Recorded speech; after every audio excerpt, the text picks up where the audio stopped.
Hindi ako na-inform. Hindi ako ready.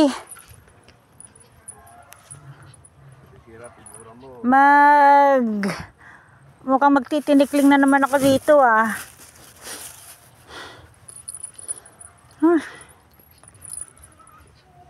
Di ba lang ako sinabihan? Nabaha pala. Paano ako dadaan dito? Try ko kung makakalusot ako.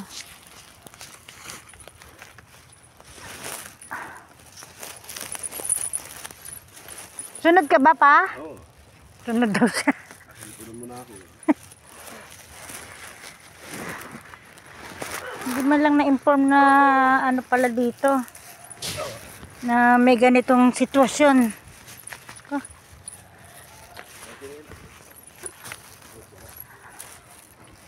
Init pa naman.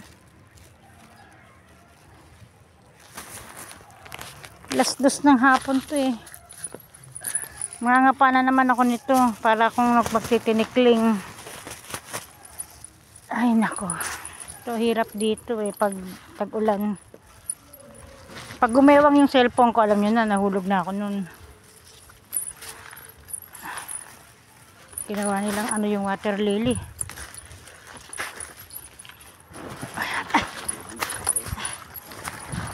Ay, yung water lily, lumulubog ako. May tubig sa ilalim. Ay. Kailangan magaang lang yung ano, yung apak. Hindi ako na-inform. May ganito palang pangyayari dito ngayon. Dati kasi pag pupunta ako dito, nagbobota ako. Hindi ako nakabota ngayon.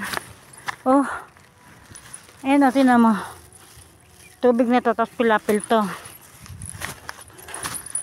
Para hindi maano, tinampakan nila ng water lily. Kinuha nila doon, tapos nilagay nila dito. Wala alam. Malalim yan. Ito, malalim yan. Mga tao yan. Tao yan. Lapas tao. Ay. Hindi ko na-inform na ganito pala ngayon ang daan dito.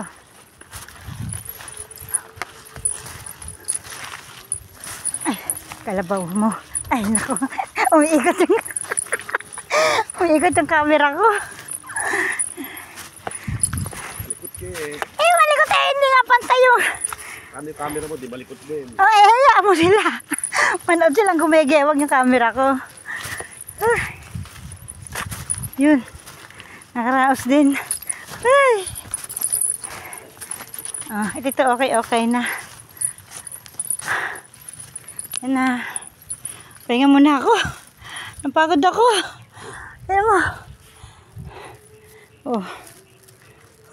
Pagod.